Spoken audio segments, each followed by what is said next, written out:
So for everyone watching today, when I was promoting Gangubai, there were so many questions constantly coming to me कि तो sir को ऐसा कैसे लगा?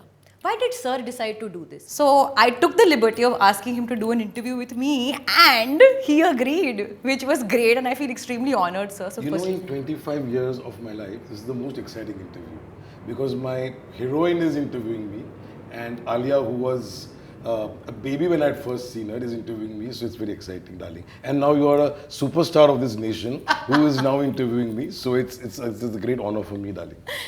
So, sir, I want to first start by asking you, our film is just released. I'm not going to ask you how you're feeling right now, but I know that before the release, you were very nervous, as we all were. But what was that first moment? Maybe after reading a few reviews, after getting a certain idea of the first day number, after a couple of messages or calls, I don't know. What was that first moment where you could breathe? Do you remember that moment? I think that moment happened primarily in Berlin. When we saw the film there and when I did my first press conference there because I had not spoken to the press or media before that. And I somewhere flowed over there. I somewhere enjoyed that moment. And I said, yeah, I enjoyed doing the interview. And I think I was a little more confident because you were sitting next to me and blabbering away and non-stop talking away. So that is where I felt at the end of the screening that I felt that it has been received correctly.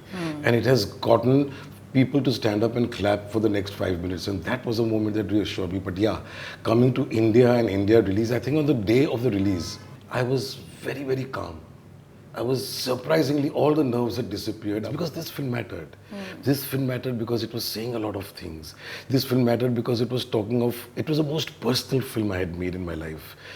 This film mattered because it was celebrating a woman that normally doesn't get celebrated in Hindi cinema. This film matters to, I think, Indian cinema because here was a performance that I think will be celebrated for the next 50 years, 100 years. It could be at par with Nargis ji in Mother India, with the great Nargis ji, and it is par with Seema Biswas in Bandit Queen, and it is at par with Meena Kumar in Sahibi Bir Ghulam, and this is the fourth performance that I would talk in the same league. So this film mattered, that here is a girl taking a whole film on her shoulder. So these were all important things that it has to work on the Friday. Then the first review came out, I think Anupama Chopra's review came to me first. She normally hates all my films. When I got almost a 5-star review, the phone fell. Then I got Taran Adarsh's review. These two reviews were the first that came out, and they are two different sides of the spectrum. Absolutely. One is a very business-oriented, one is very art-oriented. And I said, well, I think there is something here. What you're saying that this is your most personal work, people see that. Do you keep that constantly in your system when you're directing, when you're writing, when you're composing, when you're creating? Or do you think that's something that just happens? I think I'm born to angst. I'm born to music because my father loved music and classic and my mother was an artist. I was born to dance. I was born to a lot of things that my father taught me about great Indian cinema. So all that plus where my soul chose to be born. In a house where there was a lot of problem and a lot of strife, and yet there was a lot of music, and yet around my mohallas there would be music, and there were so many things as a child that worked in me and have stayed with me. Deep down it has stayed with me, and I think it prepared me as an artist over the years. You cannot be sensitive to a color or a frame or your hair strand or your dialogue or your line or a little beat of a guitar everything matters to me because I was receiving as a lonely child in that house. In the classroom, I would imagine things behind the teacher. I would sit at home and say, can I color this wall which has got no color bloody on my hair, on the wall, it just disappears. Can it be pink? Can it be magenta? Can it be blue? So all my homework was always distracted and broken completely. You know, mother used to wonder, what's wrong with you? But my mind was always imagining. It was always living in a make-believe world. And I assimilated all this in the brothels that I used to pass by to go to school. Those women selling their bodies for 20 rupees. I saw them painting their faces and I saw their faces broken with time through pain. And they were trying to look beautiful and looking even more uglier and uglier because it was distortion. Now these influences were very strong in my mind. So I was born to all these confusion of various emotions and my basic inclination as an artist. I only wanted to hear the record player. I only wanted to hear Lata Bai from childhood. I mean, I would come from school and my neighbor would be playing some Andhi song that has just come out, the Andhi record. I would sit on the staircase for half an hour listening to the whole record because her voice mesmerized me. And as I grew up, I realized that there is so much art and artistry in what she has left behind. So I was very aware and alert and taking all this rather than what the teacher taught me in school and what the rest of the things that people are trying to teach me. So all that comes alive very spontaneously when I make a film. I don't have to dig deep. I don't have to try and do homework. It's just, I'm born to angst. So it just comes naturally. And when a character like Gangu comes my way, I had a blast expressing myself in this film because this film I lived with for 7 years. And I would go through the same welling up and all that when I would think of her. I said, this film has something about it. So it's personal, yes, in so many ways because all the grungy art that I saw around, the prostitutes that would sit, the sex workers would sit and watch a film where I would be watching the film. I've seen them in their full flair and flamboyance. So all this came out in Gangubai, I think. In that sense, it's personal for sure. Do you believe in destiny, sir? Fate? Absolutely. Do you believe that you were meant to find this story? Yeah. I firmly believe that I have some creative angels who are constantly protecting me and surrounding me. So if I want to make Gangubai, the little book comes in my hand. Then after 7 years, I'll end up making the film. I believe that you walked in at the age of 9 and I said, this is the heroine I want to work with one day. Me being born near Kamatipura is a part of knowing that world to be able to make this film. Our soul chooses where we have to be born, I firmly believe, and therefore destiny, and therefore how God writes each one's destiny. I feel it's God, it's creative angel. But I want to relate that somewhere to Gangu. Because it was not her choice, come to the world of Kamatipura, be sold there. But then she became, वो heroine बनने आई थी पर पूरी की पूरी cinema बन गई. That was her destiny. Do you feel that somewhere, the childhood that you went through, because you talk about that a lot, the angst, the loneliness, the insecurities. You think if that wouldn't have happened, you wouldn't have been... No. I cannot make Gangu if I cannot understand what the word suffering is. Exactly. Suffering is vast. It's a very vast word. And it has layers which then when you see a face, and human spirit is always about fighting suffering, overcoming it. And I like such characters. Gangu overcame suffering.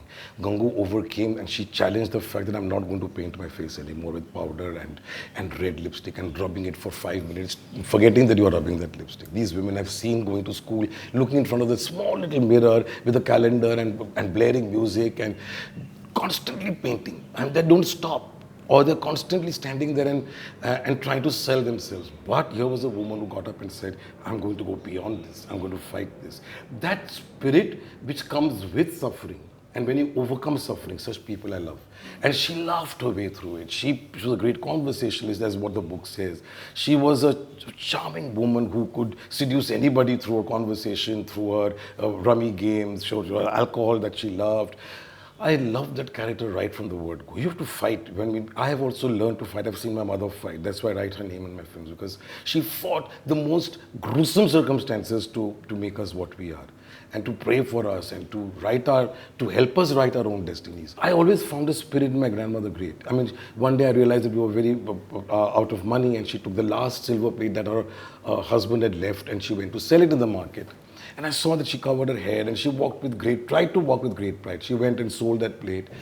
I was watching all this from the balcony. I was a small kid, but I was very receptive to all these faces and what happens to eyes and what happens to words and when does a person... I'm only receiving all that. What did you see in my eyes, which you've kind of told me before, that you thought I'll be able to play Gangubai? I saw something in you, which in the eyes, which I feel they exude a lot of power.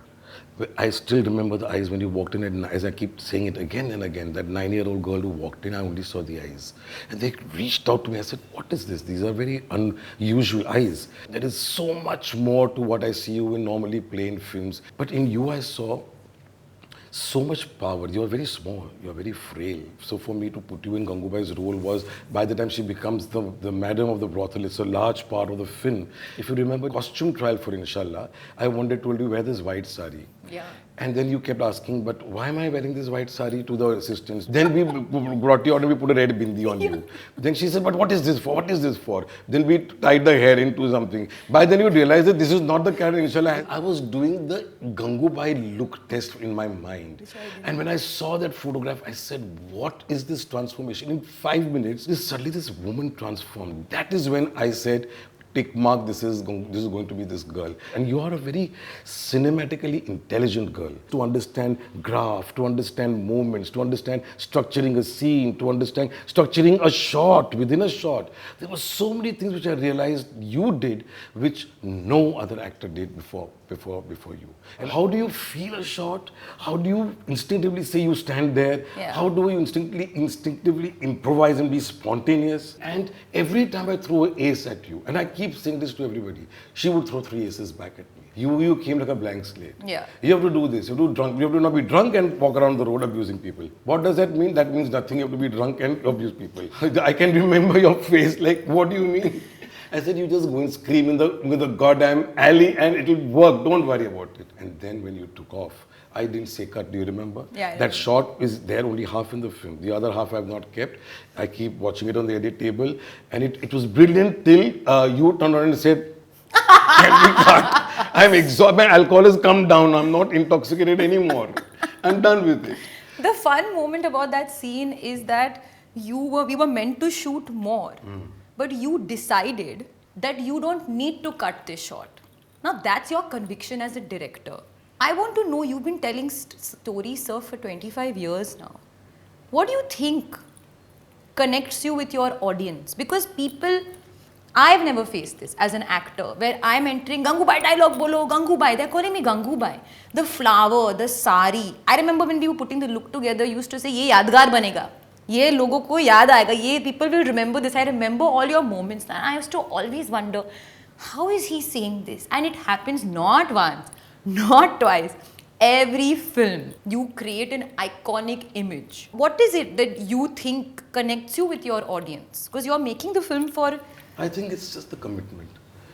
I just give everything to a film and I want to do something different every time. So Mastani has to be different from Padmavati and Gangubai has to be different from Padmavati and Devdas has to be different from the other films that I do, or Guzarish. So every time I do something that triggers and does something into my entire system and especially the heart and the mind, then I'm doing something very special. And I know I'm a very alert person because I'm connected to the universe. I'm not connected to the world. I really hear things and I feel somebody's talking to me and I pick it up. I read a quote somewhere that those who tell the stories shape society.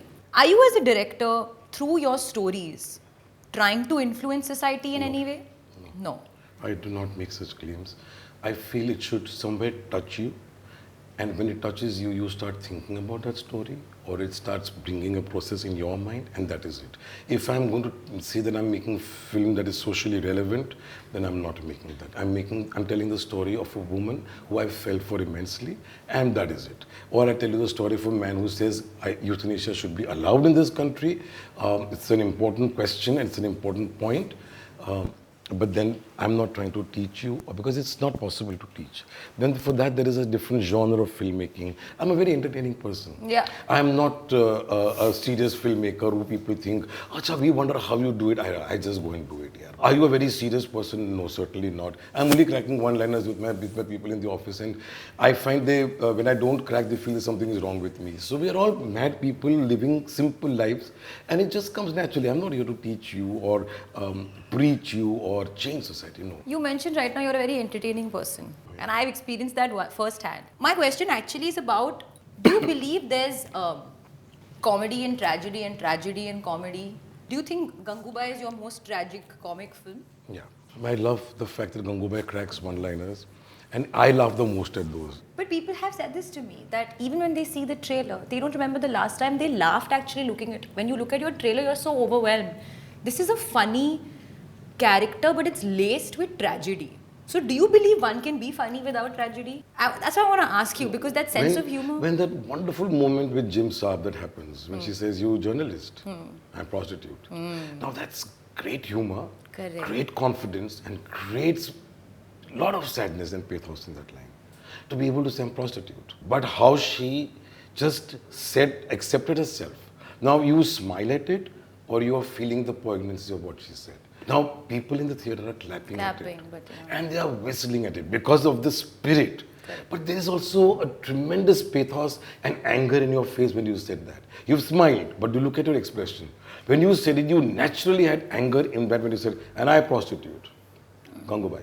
That anger that came to your face and the smile that broke over there and the way the audiences respond are two completely different things. Now, how do you understand where the laughter is coming over there from? Is it back because they accept the fact that you've boldly accepted your profession and you're going to fight now to give it dignity, or the sadness of a woman saying, now bunk it all, Mr. Principal, all you educated nuns and teachers and everybody, me prostitute. And those are the great characters. Those are the great actors who understand the two things go together. You have to be able to laugh at your circumstances. You know, that joy which you have when you're performing, you're funny. I have imitated your walk from the van to the set. I can do your walk after you did the Garba one shot and you were about to be taken to the hospital, and how you walked to the makeup van. We've done all that because I find it funny. Till the joy and the process of making a film is not joyous. You know, after Dholi died, there was a shot when I was trying to conceive, and my associate Anisha came to me and said, "Bas ho gaya, sir, abhi about time about the shot." So I freaked out on her. So she turned around and told us, "Tum logo ko bol rahe, not me." So I fallen down laughing. I said, this is the spirit with which you should take it. Otherwise, you could have sulked and gone home. Okay. So I'm going to move to some fun questions now. So my first question I'm going to ask from Ranveer.